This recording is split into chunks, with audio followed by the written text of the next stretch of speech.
Good afternoon, everyone. Praise be Jesus Christ. Thank you. There was a woman and a man who arrived at the heavenly gates one day at the very same time. And while they were waiting to meet the Lord, the man was full of excitement. He couldn't wait to see God face to face. The woman, on the other hand, was terrified. She was nervous. She was worried, wringing her hands, just not knowing what to do or say when she met the Lord. So when he finally came out, after saying a few words of greetings to them, he asked them this question. He said, I would like each of you to tell me what is the one thing in your life you're the most proud of or that you're the most grateful for. Well, the man, being a man, jumped up first. He said, Lord, I built a church, I built a school, I built a rectory, and I raised all the money to pay for it. God looked at him and just smiled. He looked at the woman and said, how about you, my daughter? She was nervous as could be. That's not him, is it?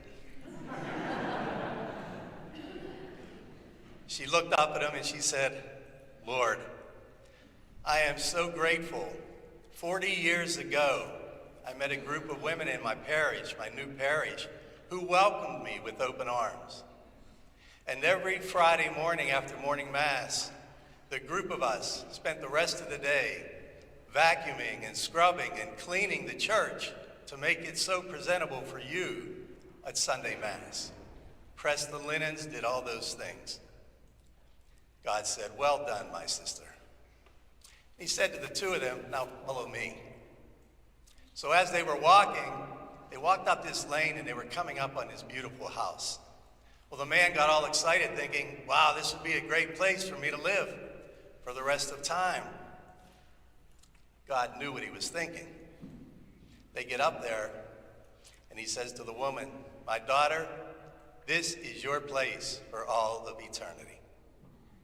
She fell to her knees crying, thanking God for being so generous and so gracious to her, who she felt was so undeserving of such a wonderful gift. The man, on the other hand, is thinking, man, if she got that place, what's he have waiting for me? Lord heard that thought too. So he said, come follow me. So they went back out, exited the holy gates, and came to this open area, this open field. And the Lord said to him, my son, this is yours.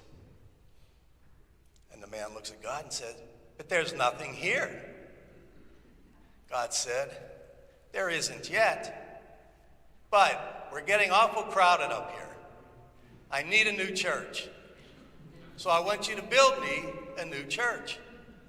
And the man looks around and he says, how am I going to do that? There's no tools here. There's no supplies here. There are no people here to help me. God said, well, didn't you just tell me that the thing you were the most proud of was that you built a church? You built a rectory? You built a school? And you raised all the money to pay for it? And the man said, well, yes, Lord, but I really didn't mean it that way.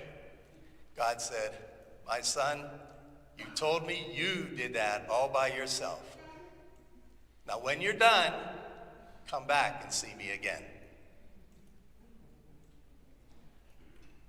I discovered this week in preparing my homily that in the scripture, the word humble and humility is mentioned 81 different times. That should tell us how important, or the importance that God places on humility.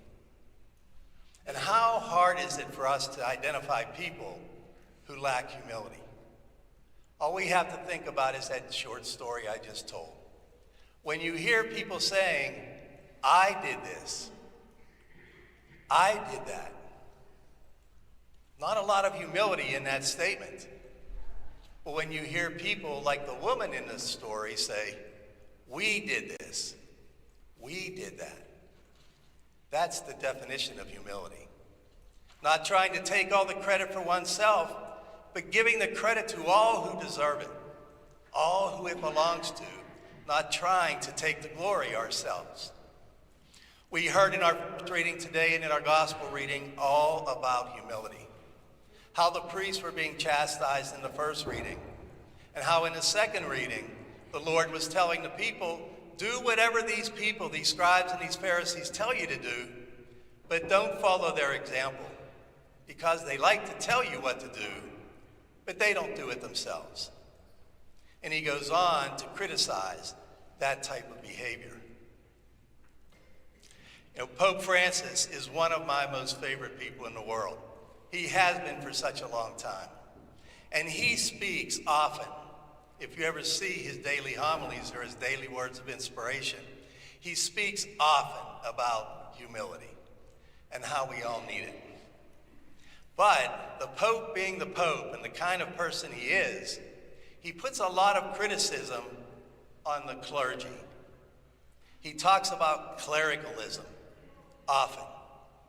And clericalism is, as we know, where we as the ordained, as a group, feel like we no longer need to listen or talk to other people anymore, that we know everything, that some magic wand was waved over us at ordination and made us smarter and better than everyone else. Couldn't be further from the truth. And the Pope talks about that all the time. And I want to share with you something he just was quoted as saying right after the synod ended, when he was talking about the work of the synod. And he spoke to clericalism. He said, the vocation of the ordained is not a call to specialness or power over others, but, as Jesus repeatedly notes throughout his Gospels, an invitation to humility and service as one Christian just among other Christians.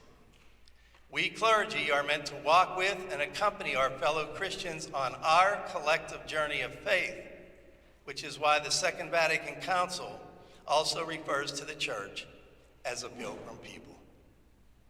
I love how Pope Francis talks about us first. Not about all of you, but us, and what our roles are to be. He's teaching the humility that he learned, and that he practices, and that he preaches every day.